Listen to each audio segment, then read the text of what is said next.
Hello, good afternoon. Today I'll be presenting my chess assignment where I've done all the works and then okay, the first slide is about introduction. My name is Vyasha Devan and I'm taking course of Foundation in Engineering and Science in semester 2, and my instructor name is Mr. Abdul Uraman Muhammad Amin.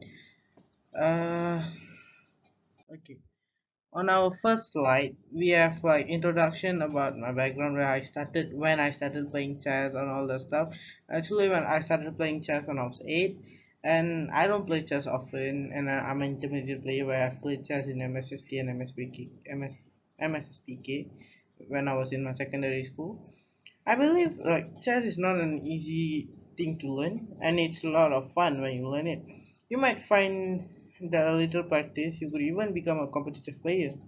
The reason why I choose chess as my curriculum subject is because chess teaches you how to win and lose. Of course, everyone likes to win, but it's important to learn how to accept losing. As the saying goes, sometimes you give lesson and sometimes you receive the lesson. Most importantly, try to learn from those losers and come back with as a better player.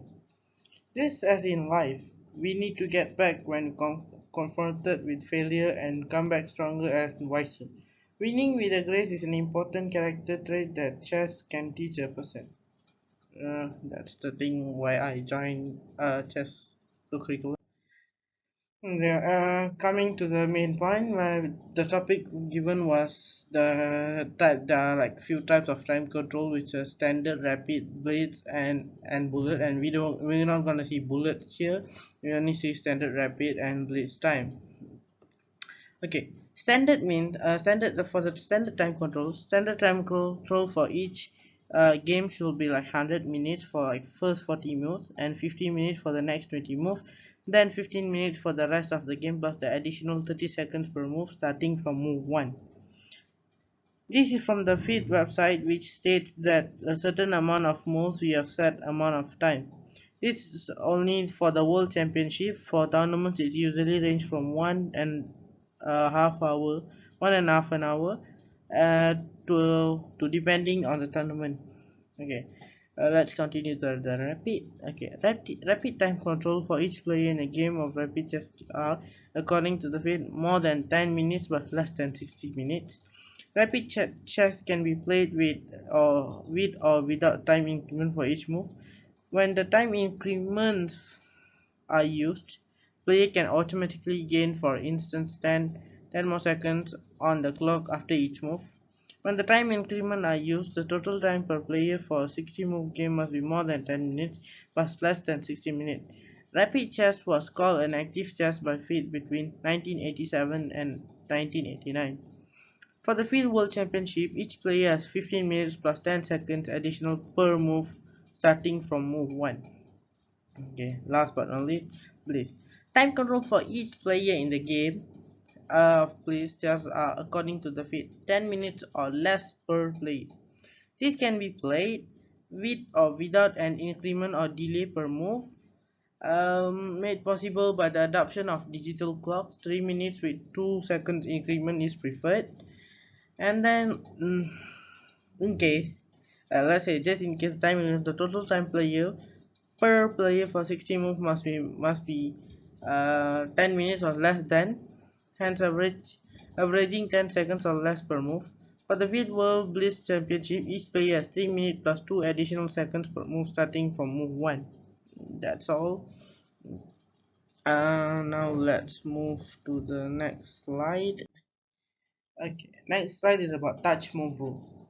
Basically, touch move rule in chess specifies that a player having move who deliberately touches a pieces on the board must move or capture that piece if it's legal to do so.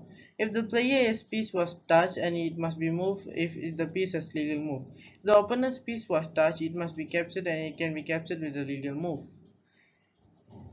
If the touch piece cannot be legally moved or captured, there is no penalty. This rule of chess is enforced in all formal over-the-board competitions. A player claiming touch move violation must do must do so before themselves touching a piece. Online chess does not use touch rule, letting players pick up a piece and then they bring it to back the original square before selecting a different piece. Also allow players to pre-move pieces while waiting for the opponent's move. That's all for this slide. And then we go to the next slide. Okay, the next slide is actually about the difference between checkmate and stalemate.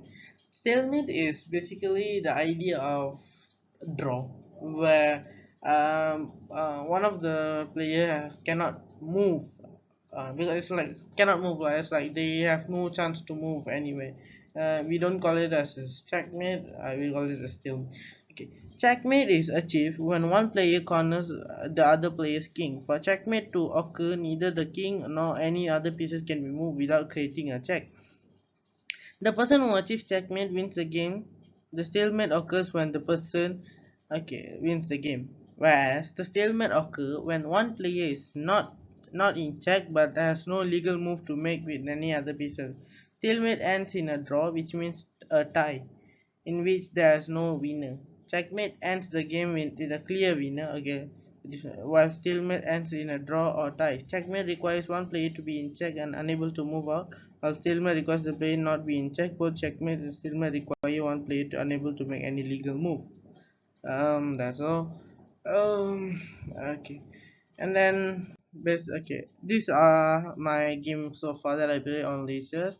And yeah, I have won like a few times, and now yeah, that are the most I have status. Okay, that's all for my presentation today.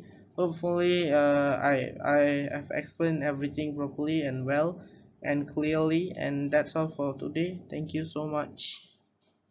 Oh.